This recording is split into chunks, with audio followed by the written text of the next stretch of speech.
ವಿಶ್ವಬಂಧು ಟಿವಿಗೆ ಸ್ವಾಗತ ಸುಸ್ವಾಗತ. ಜಮಖಂಡಿ ನಗರದ ಖಾಸಗಿ ಹೋಟೆಲೊಂದರಲ್ಲಿ ಕನ್ನಡ ಸಾಹಿತ್ಯ ಪರಿಷತ್ತಿನ ರಾಜ್ಯ ಕಾರ್ಯಕಾರಿಣಿ ಸಭೆಯು ಜರುಗಿತು. ರಾಜ್ಯಾಧ್ಯಕ್ಷ ಡಾಕ್ಟರ್ ಮಹೇಶ್ ಜೋಶಿ ಅವರು ಮಾಧ್ಯಮದವರ ಪ್ರಶ್ನೆಗೆ ಯಾವುದಕ್ಕೂ ಉತ್ತರಿಸದೆ ಸಿಡಿಮಿಡಿಗೊಂಡು ನಿರಾಕರಿಸಿದ ಪ್ರಸಂಗ ನಡೆಯಿತು. ರಾಜ್ಯದ ಮೂಲೆಯಿಂದ 18ಕ್ಕೂ ಹೆಚ್ಚು ಜಿಲ್ಲಾ ಘಟಕಗಳ ಅಧ್ಯಕ್ಷರು ಹಾಗೂ ರಾಜ್ಯ ಸಮಿತಿಯ ಪದಾಧಿಕಾರಿಗಳು ಸಭೆಗೆ ಹಾಜರಿದ್ದು, ಸಂಜೆ ಸುಮಾರು 4 ಗಂಟೆಗೆ ಪ್ರಾರಂಭವಾದ ಸಭೆಯು ಸುಮಾರು ಸಂಜೆ 6 ಗಂಟೆಗೆ ಮುಕ್ತಾಯಗೊಂಡಿತ್ತು. ಸಭೆಯಲ್ಲಿ ಅನೇಕ ವಿಷಯಗಳ ಬಗ್ಗೆ ಚರ್ಚೆಗಳು ನಡೆದವು ಎನ್ನಲಾಗಿದೆ.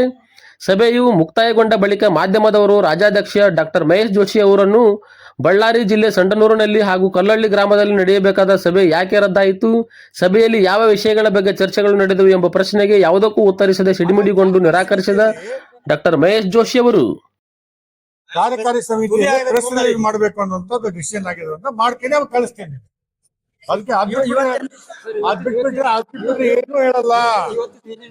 ಸರ್ ಪ್ರೆಸ್ ರಿಲೀಸ್ ಮಾಡ್ತೀನಿ ಅಂತ ಹೇಳ್ತಾ ಇದ್ದೇವಲ್ಲ, ಪ್ರೆಸ್ ರಿಲೀಸ್ ಮಾಡ್ತೀವಿ ಖಂಡಿತವಾಗಿ. ನಿಮ್ಗೂ ನಾನು ವೈಯಕ್ತಿಕವಾಗಿ ನಿಮ್ಗೆಲ್ರಿಗೂ ಎರಡು ಕಡೆ ಕ್ಯಾನ್ಸಲ್ ಆಗ್ತಾ ಇದೆ.